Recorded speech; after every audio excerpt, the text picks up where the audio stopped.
Welcome to the Funny Mummies podcast. I'm your host, Hatty Ashdown, and mum to two feral boys. Join us as I welcome a different mum every episode from the world of comedy, as we give no judgment, no filter, but all the laughs on this crazy ride of parenting, work, and being bloody great women. Happy Mother's Day! Happy Mother's Day! Happy Mother's Day to you! Happy Mother's Day! Happy Mother's Day! Happy Mother's Day to you! Okay, welcome to the Funny Mummies. I'm your host, Hatty Ashdown, and with me is my co-host, of course, it's Gemma Beagley. Good evening! It's an evening. We're doing an evening one. We haven't done an evening one for a long time. I mean, obviously you could be listening in the morning, in the midday. My headline today is I managed to get my kids to school early, like before the gates are even open, twice this week.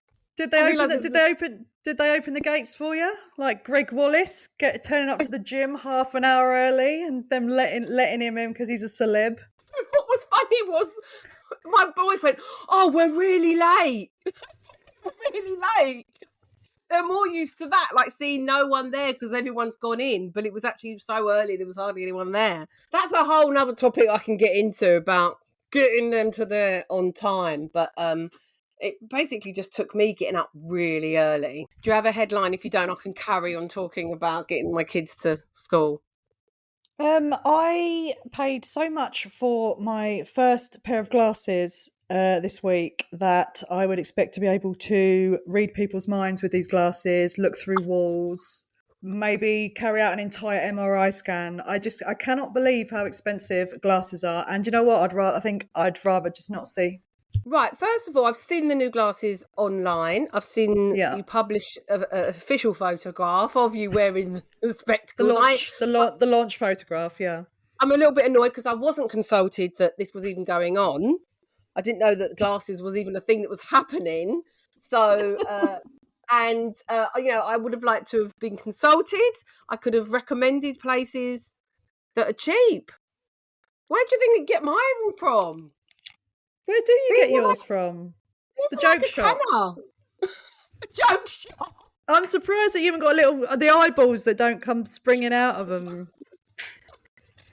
Well, for those that, just go on my Instagram page at Hatty Ashdown. You'll see I like huge glasses. These are from an online company made in China.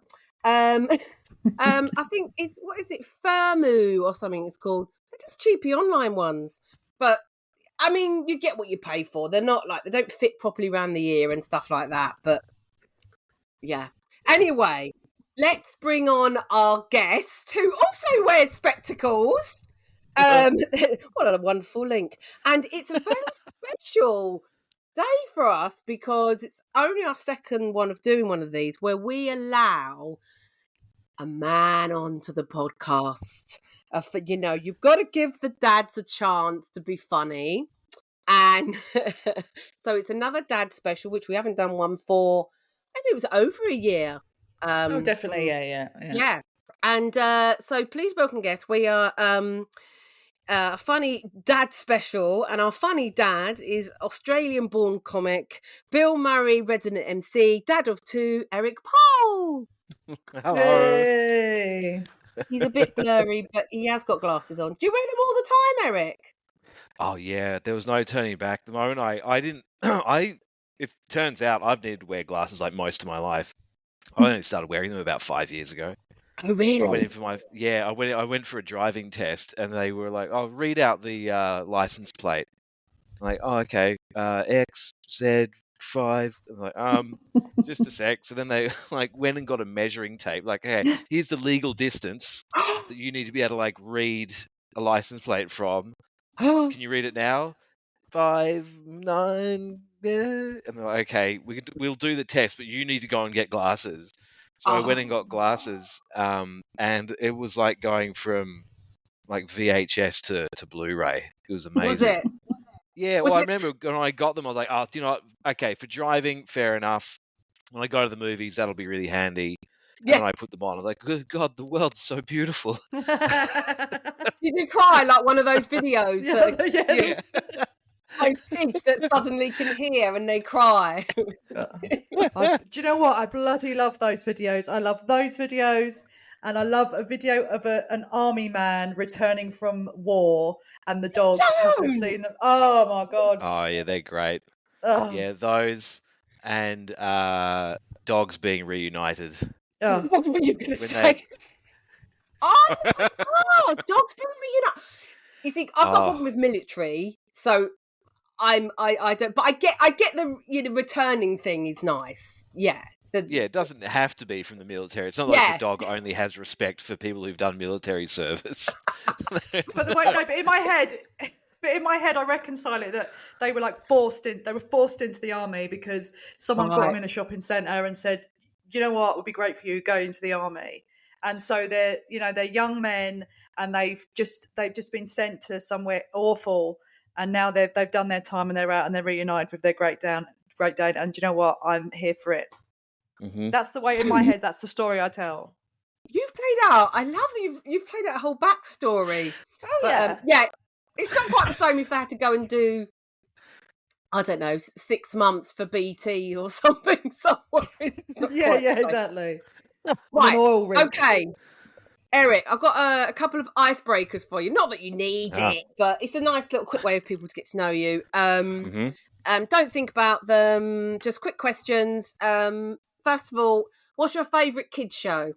Bluey. I knew you were going to Easily. say Those, of course. Like, what other show? Of course, Bluey. It's the best. I don't know, I'm Australian and biased, but I think everyone agrees. There's no competition. Do you remember when my kids sort of first met you and I said, I was trying to get them excited by saying that you got the voice like someone from Bluey, and they said to me afterwards, "No, he hasn't." Imagine Bluey's dad's been in England for 22 years and the accent softened. Yeah, that's it. Early night or laying? Which is I your prefer early night. Early night. Oh. I can't do lay-ins. I feel like I'm Is that always wasting been the case or just wasting the since kid? day. I don't think I've slept past 9 o'clock since I was a teenager.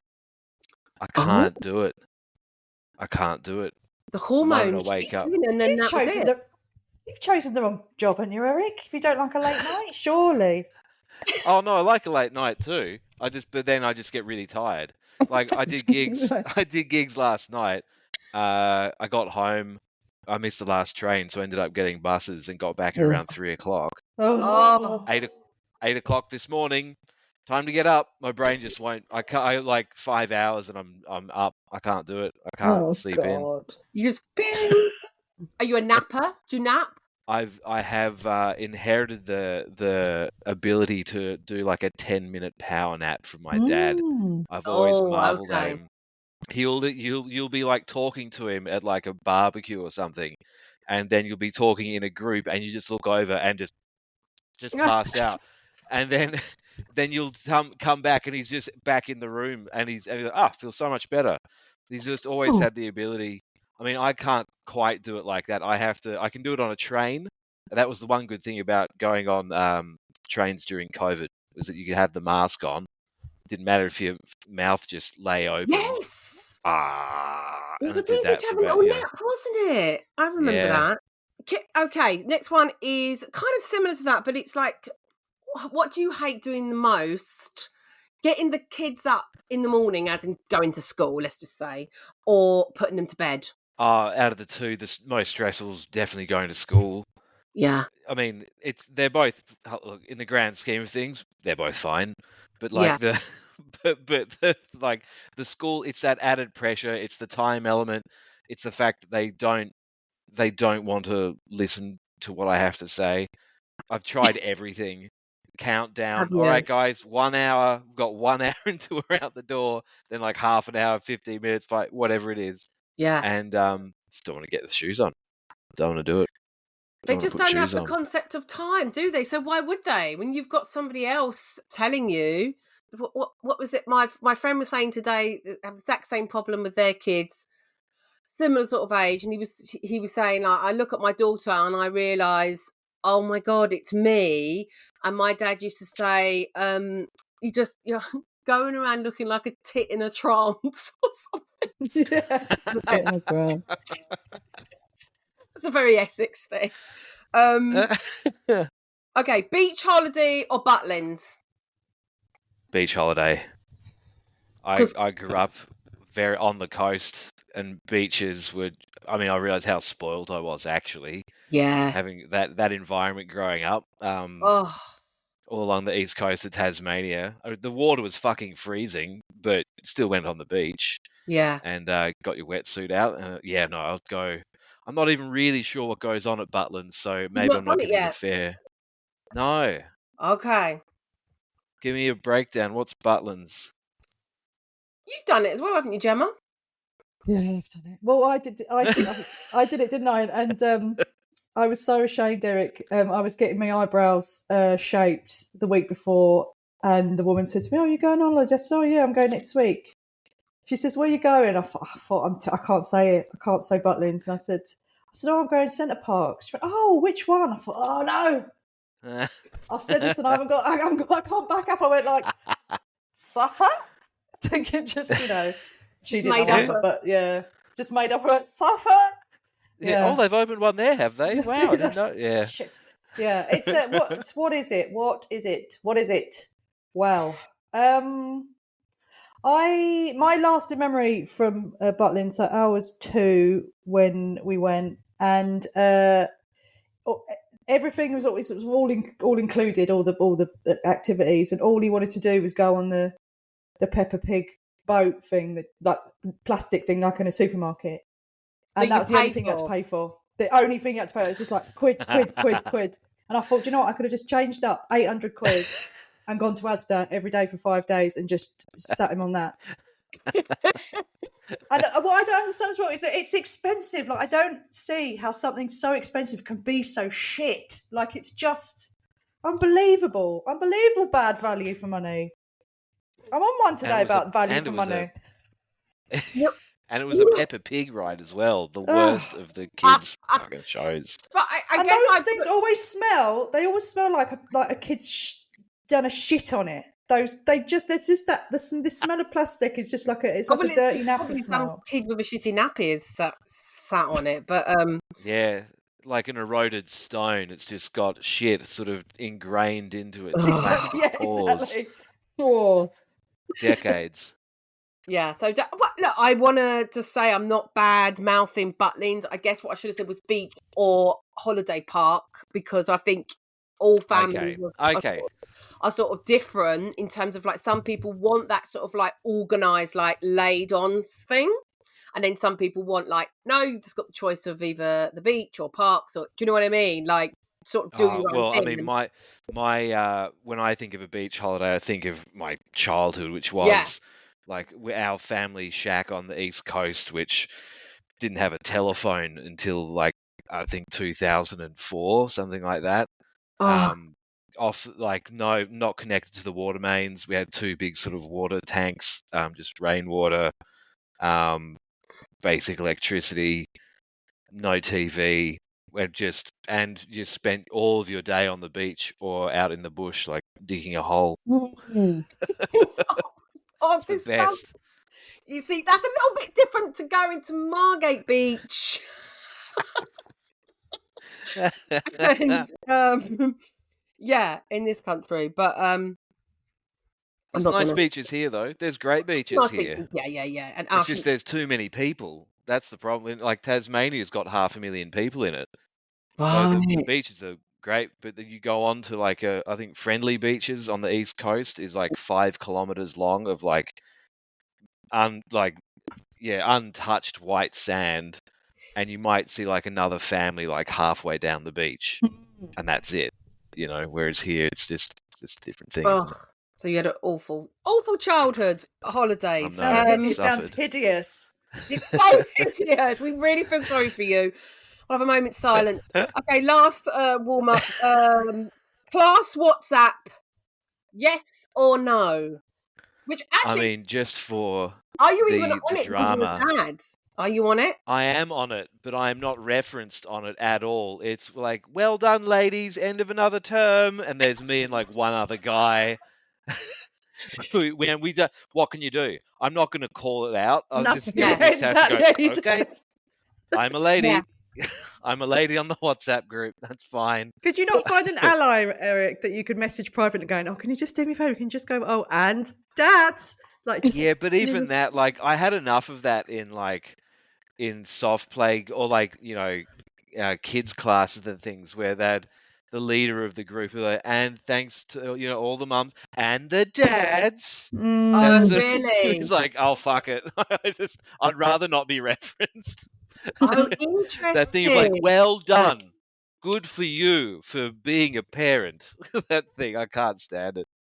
And okay, so that brings me on to obviously lots of things I want to ask you about being the before you became a single dad, if you don't mind me saying, Mhm. you were the sort of what would you say, that stay at home dad? I hate that because we don't say stay at home mum, do we? But what would you say I that? guess, yeah. I mean, I'm not precious about that stuff. I was the main carer, I guess.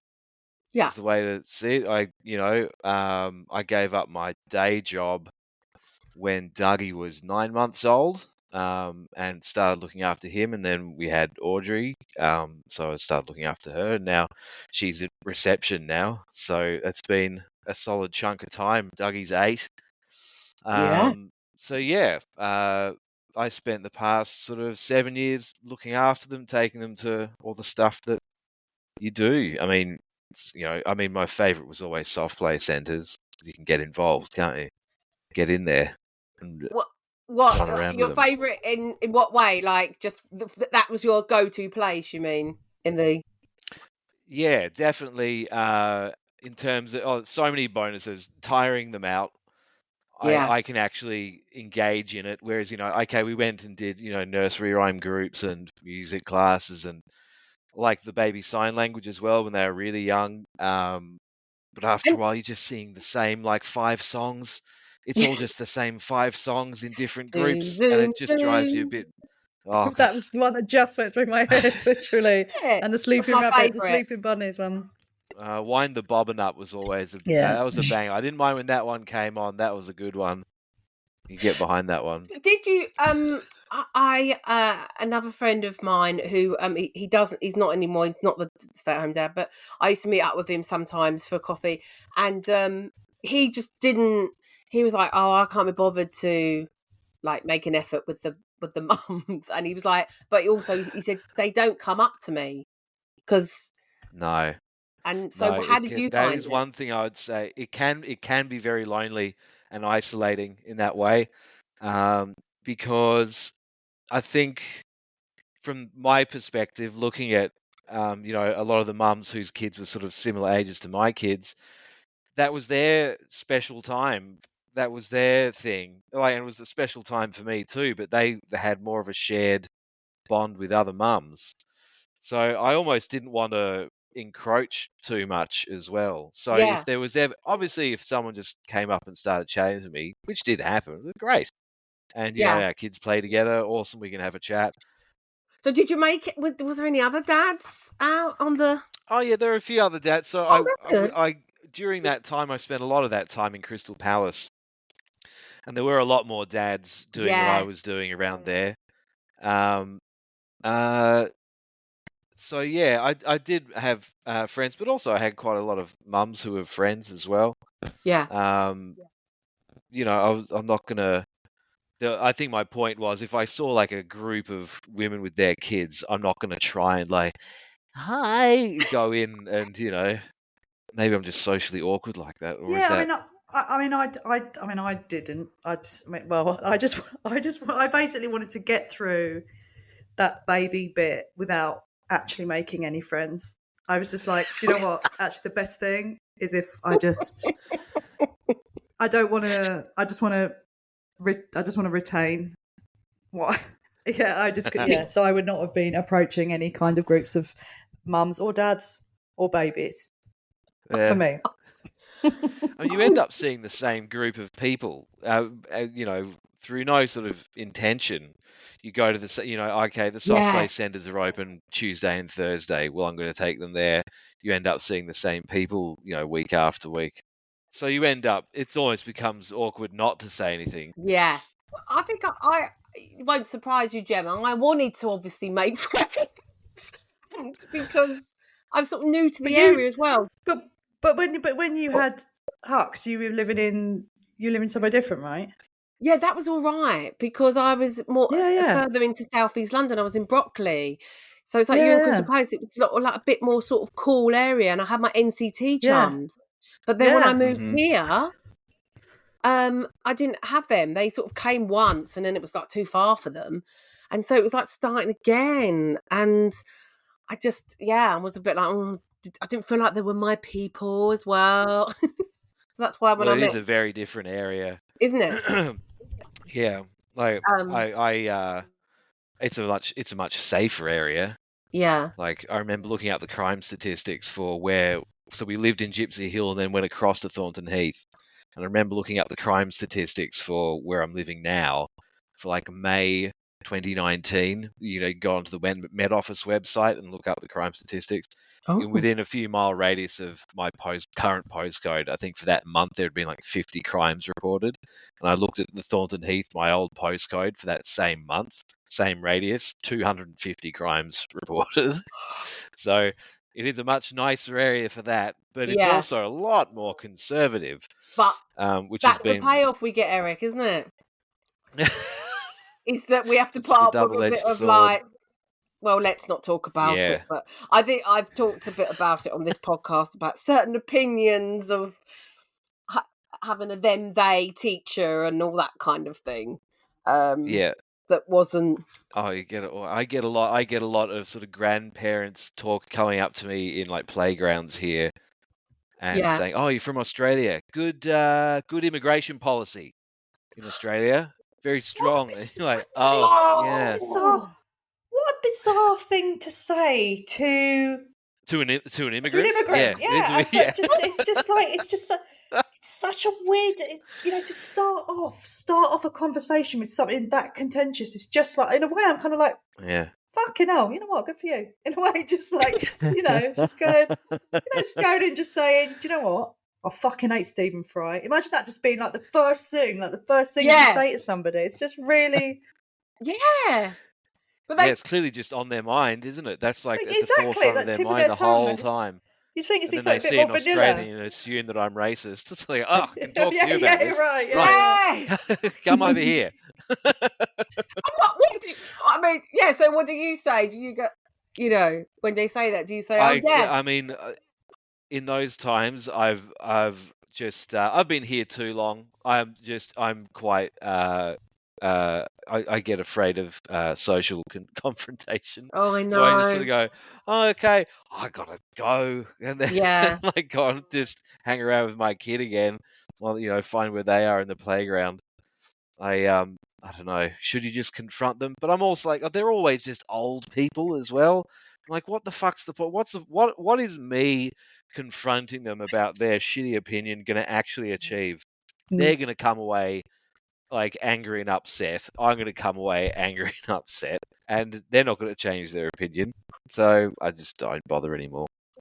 In my 20s, I probably would have. My mum pretends that she's deaf, but she says, I don't know what I don't know. I don't know. Sorry, I'm deaf. I don't know what you're saying. That's what she does. I'm deaf.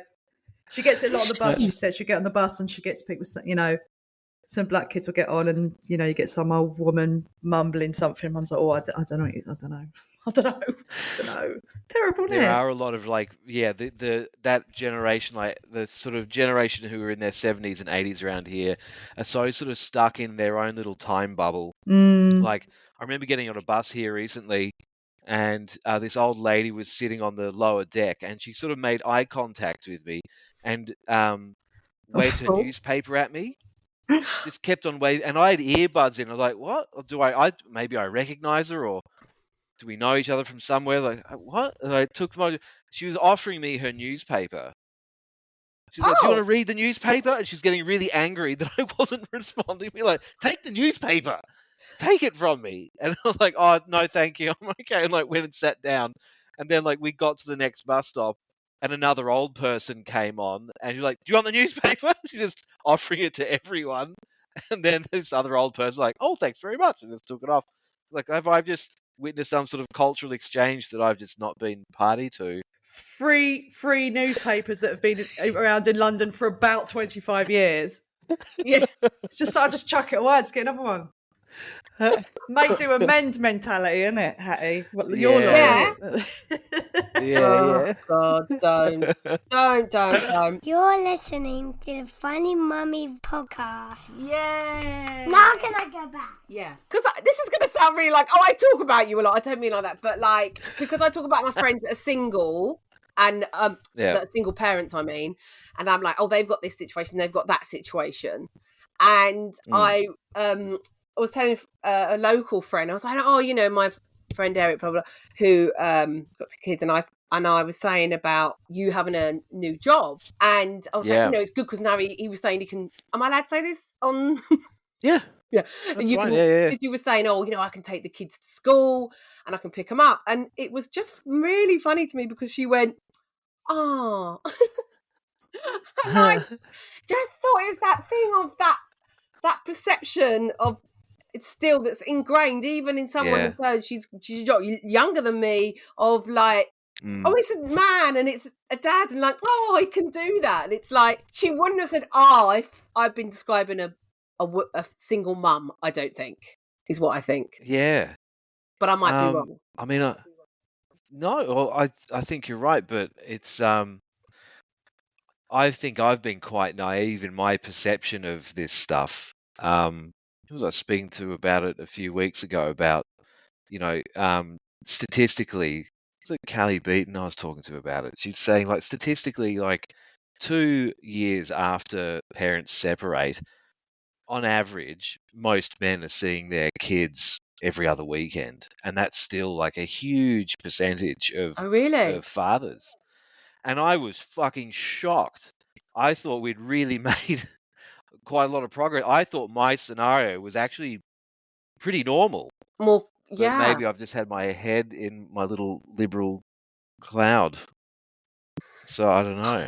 God. So, no, I think, I don't know. I think you are an exception. I think in my sort of circle of knowledge, but I guess my point was like, yeah, just in the attitude towards it. Oh, sure. I mean, yeah, you do get. It's a weird. Have you had the reverse of like, you know, like because I get that I've had the who's got the kids when I'm Oh God, yeah, I've had. The most common thing that I'd get. I get this less now that the kids are at school, but if I pushing the kids around in a pram, take them to a class or something, I would get like, oh, stuck with the kids for the day, are you? Mum for the day, are we? That sort of thing. And you just go, and then just walk off. Because I mean, like I was saying about the grandparents in the playground, what am I going to do? Just go, okay, yeah, great, and just keep going. Yeah. But yeah, I don't know. I think it's. I mean, my parents were very traditional. You know, my dad worked really, really hard as the doctor, worked long hours. My mum worked really hard too, but she did the majority of the care.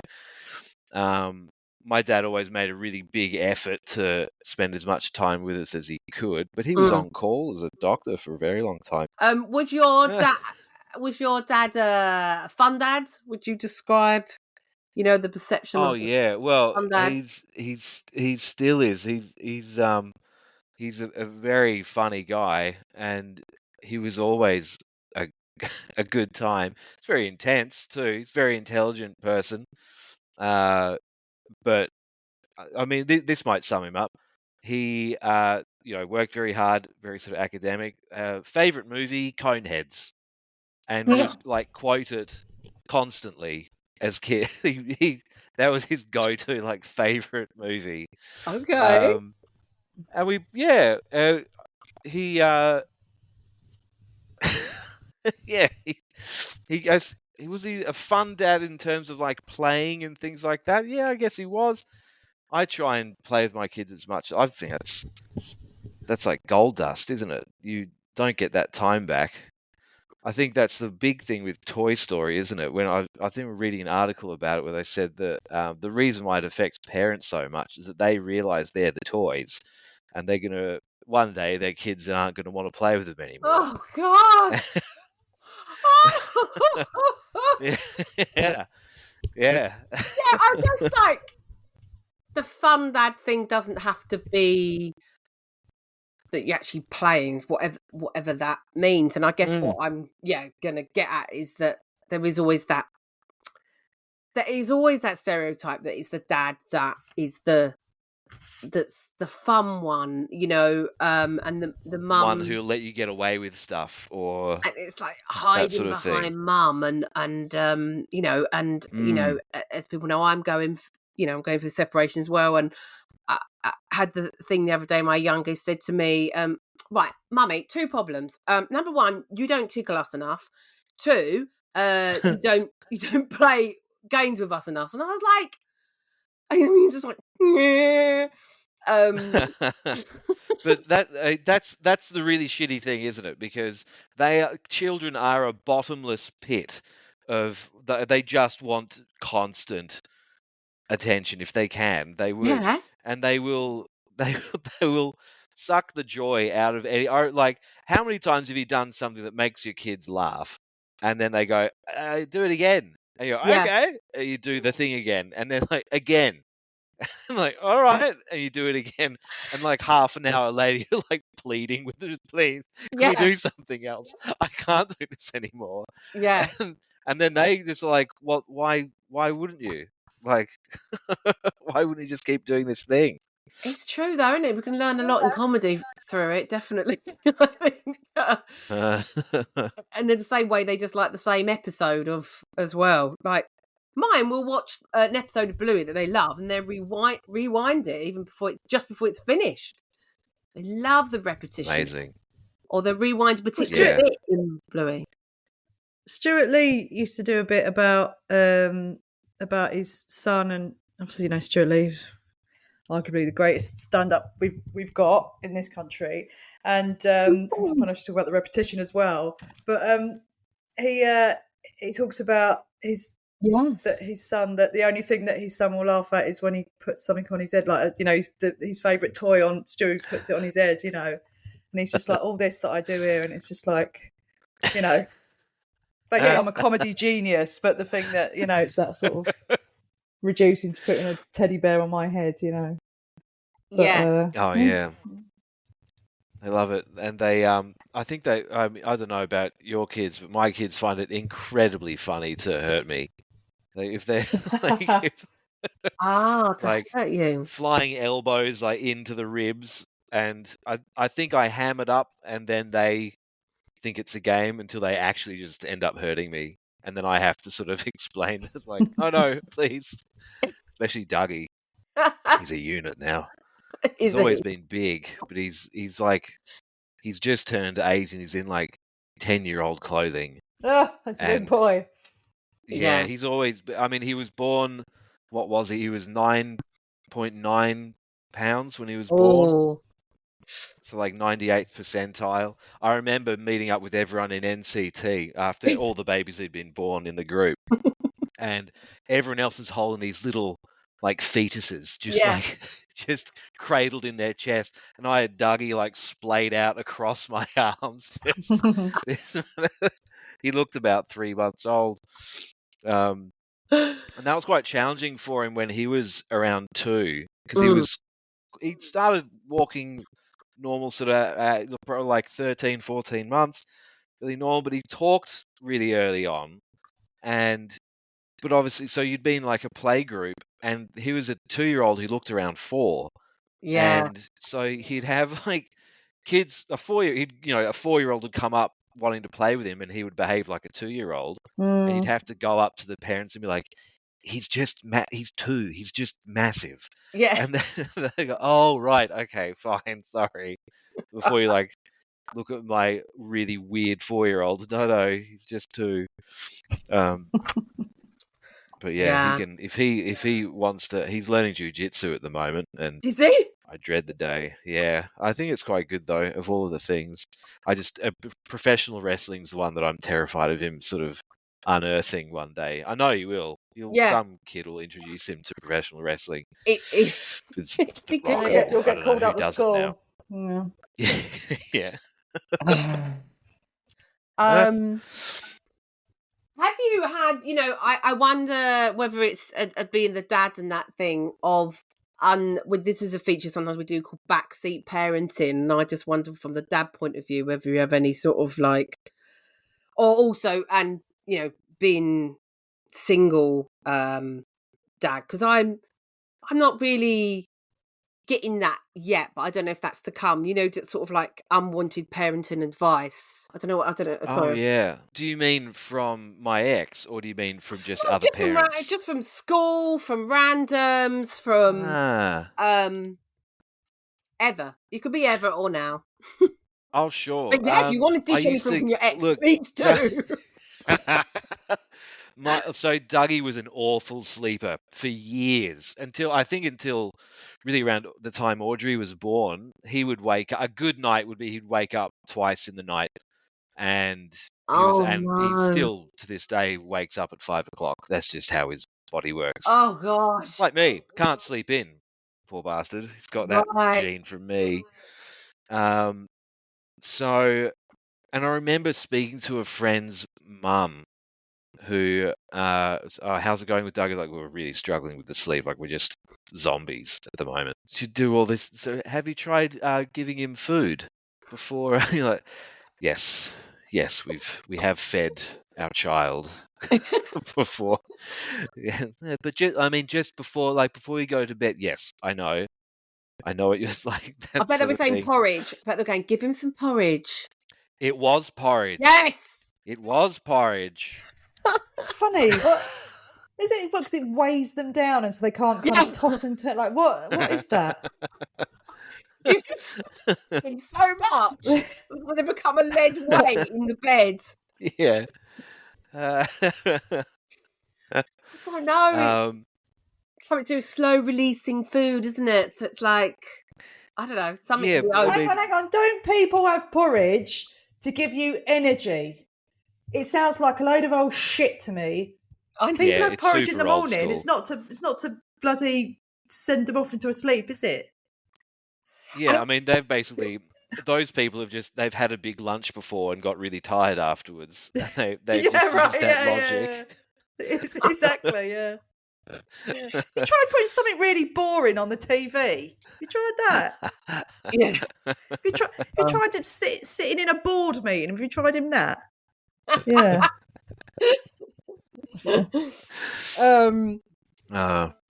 Oh, we all have our little. Did he get Yeah. off to sleep all right though?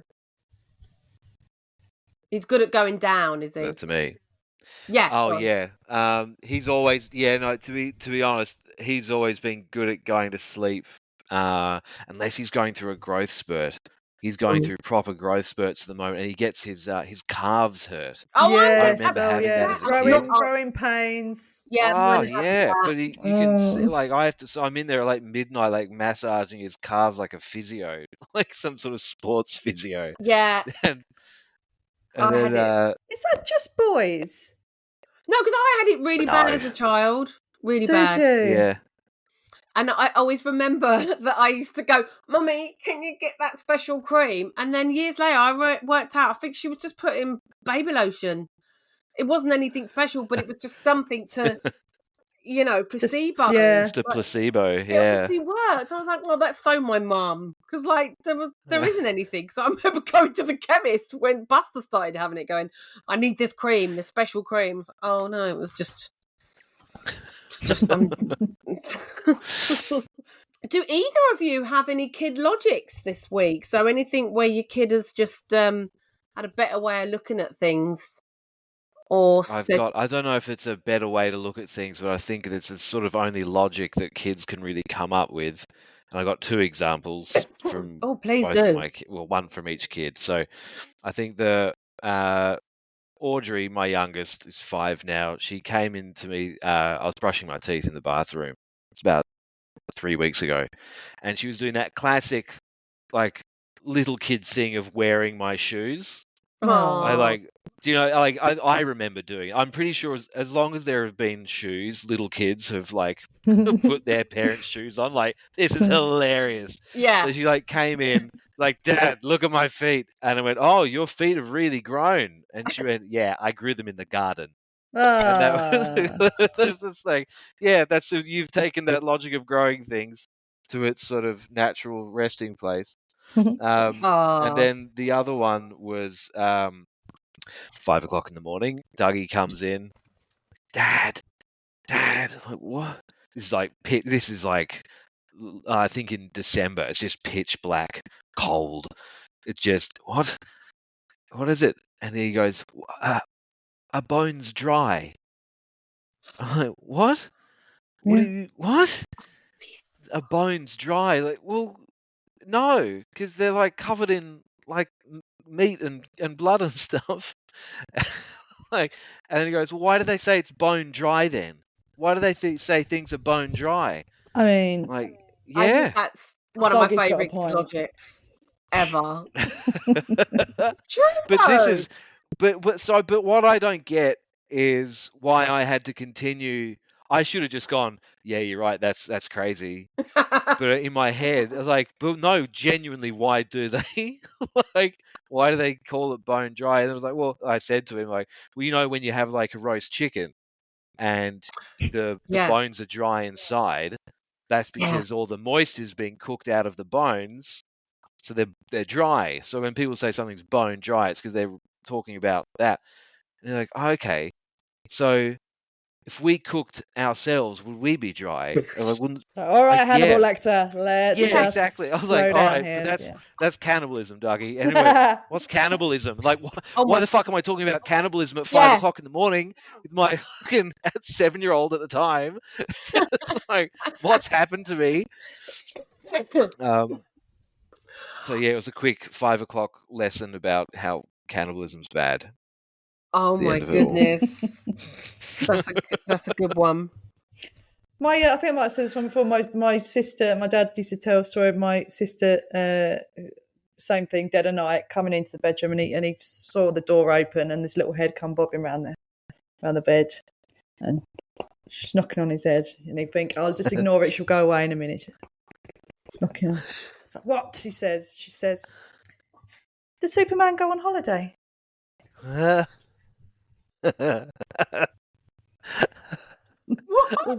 does Superman go on holiday? Just absolutely Butlins. needed to know. Well, yeah. It was just keeping Just needed to know where. awake. Yeah. Love that. What did he answer? Yeah. No. I think he probably swore at her and. Yeah. Yeah. Oh. This is where, if there's anything you'd like to promote, Eric, you can. If not, you don't have to. Well, you can find me on social media on Instagram. I'm Erik_Pohl. It's ErikPohl. I'm a resident at Angel, so I'm there a lot. So you can always come and see me there. Come and say hi, or come and watch a show. Even better. Yeah, it's the best comedy club in London.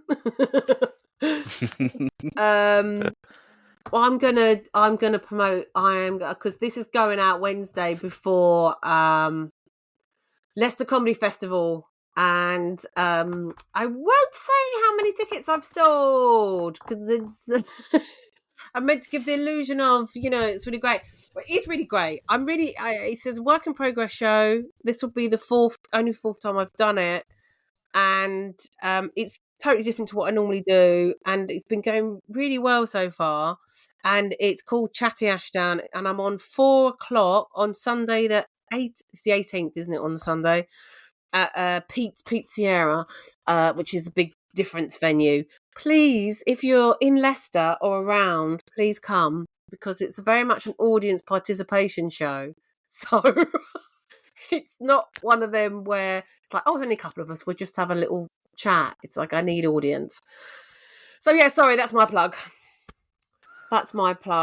And I also would like to I have to sort of, I don't know whether saying dedicate the show, but in the comedy world, we have had a bereavement. So I just wanted to dedicate today's show to my dear friend Darren Maskell. I can't even believe I'm saying those words. Yeah, more on that another time maybe. Yeah, thanks very much, Erik and Gemma, and at home for listening, and keep listening, downloading, and being great parents.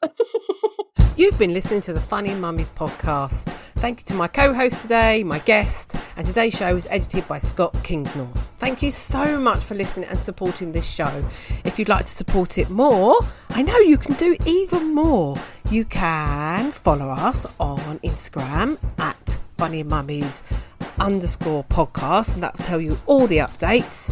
You can also support us by buying us a coffee or something on one of these fangled things called Ko-Fi. I'll give you the whole address. It's ko-fi.com/Hatty Ashdown_FunnyMummiesPod.